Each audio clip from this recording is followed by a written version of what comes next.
Number 3. The murder of George Sidney Mills. On November 2nd, 1952, 19-year-old Derek Bentley and 16-year-old Christopher Craig broke into a warehouse in London, England. A girl saw the young men climb up one of the warehouse's drain pipes, and she told her parents. Her father called the police, and Detective Constable Frederick Fairfax arrived a few minutes later.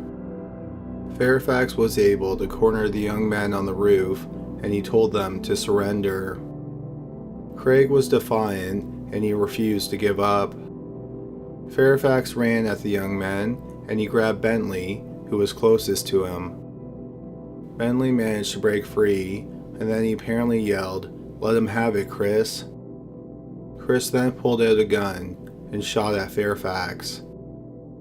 The bullet grazed Fairfax's shoulder, and he wasn't too badly injured. After shooting at the officer, Craig ran and hid. Fairfax was able to arrest Bentley, and he put Bentley, who was handcuffed, into the back of his police car. As Bentley sat in the back of the police car, more officers arrived to help arrest Craig. 42-year-old police constable George Sidney Mills got the keys from the owner of the warehouse, so he made his way through the warehouse up to the roof. Once Miles walked out onto the roof, he was shot in the head, and he was dead within minutes. Craig was arrested after he ran out of ammunition. Bentley was interviewed at the police station, and he apparently confessed. This is an excerpt that is supposedly a verbatim transcription of what Bentley said.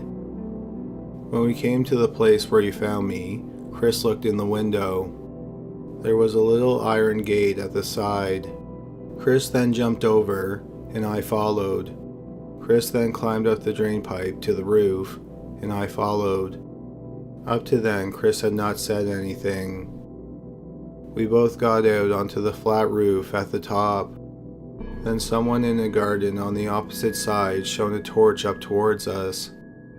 Chris said, 'It's a copper, hide behind here.' We hid behind a shelter arrangement on the roof. We were there waiting for about 10 minutes. I did not know he was going to use the gun. A plainclothes man climbed up the drain pipe and onto the roof. The man said, 'I am a police officer. The place is surrounded.' He caught hold of me as we walked away. Chris fired. There was nobody else there at the time." Craig, who was 16 at the time of the shooting, couldn't be sentenced to death because he was a minor. However, since Bentley was 19, he could be sentenced to death. The prosecutors argued that Bentley knew that Chris was carrying a gun because he said "the gun" instead of "a gun" in his confession. When Detective Constable Fairfax tried to arrest them, Bentley supposedly yelled, "Let him have it, Chris," which the police took to mean that Craig should use his gun. Therefore, Bentley was the ringleader of the robbery, making him responsible for the death of Miles. He was found guilty, and he was sentenced to death. Meanwhile, Craig, who pulled the trigger, was sentenced to 10 years in prison. Bentley's death sentence was immediately unpopular because while it seemed like a slam-dunk case, there were actually several major problems with it. The first is that Bentley never touched the murder weapon, and he was handcuffed in the back seat of a police car when Miles was killed. Secondly, Bentley had an IQ of 77, so even though he was 19, he had the mental capacity of an 11-year-old, meaning that 16-year-old Craig was more likely the ringleader in the robbery.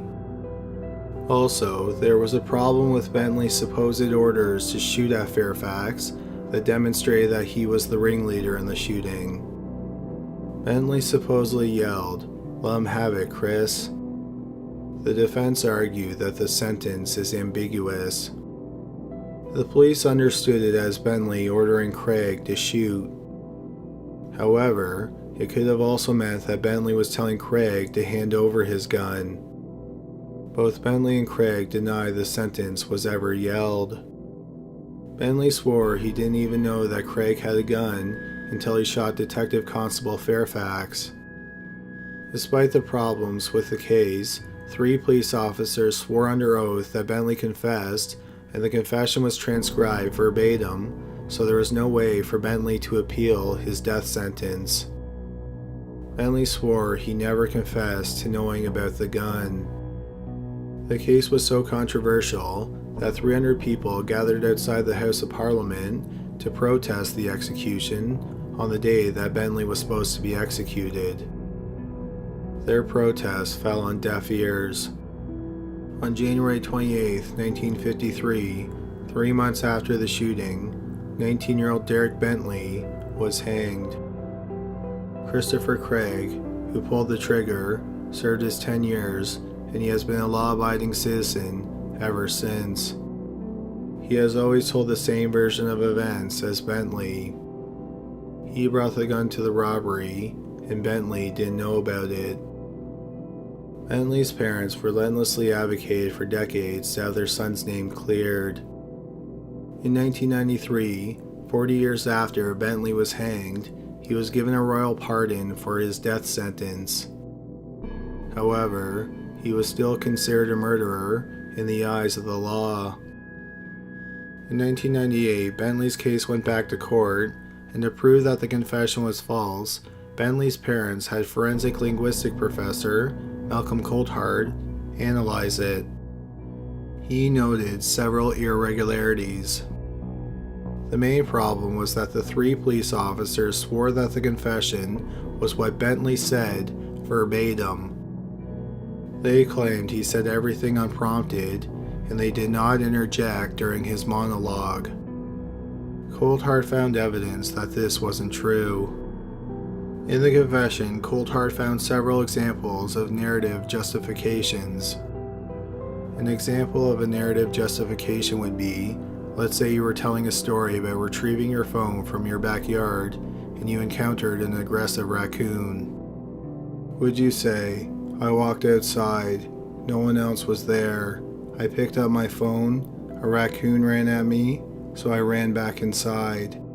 Or are you more likely to say, I walked outside, I picked up my phone, a raccoon ran at me, so I ran back inside?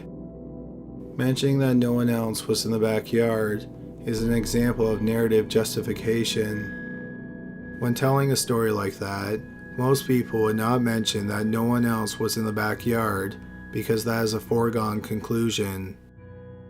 The only reason someone would volunteer that information is if they were asked.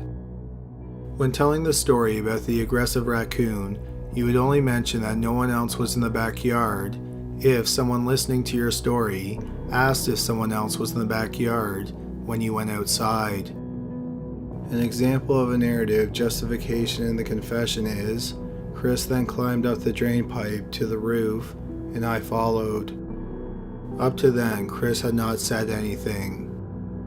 We both got out onto the flat roof at the top. In this case, the sentence, up to then, Chris had not said anything, is the narrative justification. Bentley would not have mentioned that Chris hadn't said anything unless an officer asked him something to the effect of, had Chris said anything? Another example is, the policeman caught hold of me, and as I walked away, Chris fired. There was no one else there at the time. The policeman and I then went around a corner by a door. Bentley wouldn't have said that no one else was there unless he was asked if someone else was there. Finally, there's the statement that was most damning at his trial. Bentley supposedly said, "We hid behind a shelter arrangement on the roof. We were there waiting for about 10 minutes. I did not know he was going to use the gun." Bentley saying "the gun" instead of "a gun" convinced the original judge that Bentley knew about the gun going into the robbery. If he didn't know about the gun, he would have said, "I did not know he was going to use a gun," instead of, I did not know he was going to use the gun. But this is an example of narrative justification. Bentley saying, I did not know he was going to use the gun, is a response to the question, did you know that Christopher Craig was going to use the gun? That strongly suggests that the police asked Bentley questions and didn't record the questions in the transcript. Therefore, Bentley's statement that 3 police officers swore was transcribed verbatim was not in fact verbatim. Besides the narrative justifications, Coulthard also had a problem with the way that the word then was used in the confession. When people talk and use the word then, they usually use it at the beginning of a sentence. For example, most people would say, I went outside to get my phone, then I saw a raccoon who ran at me, so I ran back inside, as opposed to saying, I went outside to get my phone, I then saw a raccoon who ran at me, so I ran inside. In Bentley's confession, then doesn't appear often at the beginning of a sentence. Instead, then is used after the subject of the sentence. For example, Bentley supposedly said, my mother told me that they had called, and I then ran out after them. He also supposedly said, Chris then jumped over, and I followed. Chris then climbed up the drain pipe to the roof, and I followed. The use of the word then after the subject is not common among people who speak English. In the court transcripts, Bentley does not do this once. The use of the word then after the subject is quite common in a specific type of writing, English police statements. This suggests that a police officer wrote at least parts of the confession instead of Bentley saying those words. Coulthard's testimony helped clear Derek Bentley's name. In 1998, Bentley was finally granted a posthumous pardon 45 years after he was hanged. His case was one of the first examples of forensic linguistics being used in a criminal case, but it wouldn't be the last. Number 2. The murder of Jenny Nicol. In June of 2005, Jenny Nicol was 19 years old, and she was living with her family in Richmond, North Yorkshire, England. She worked at a grocery store, and she played guitar in a local band. On June 30th, Nicol collected some of her belongings and stuffed them into her rucksack. She told her parents that she was going camping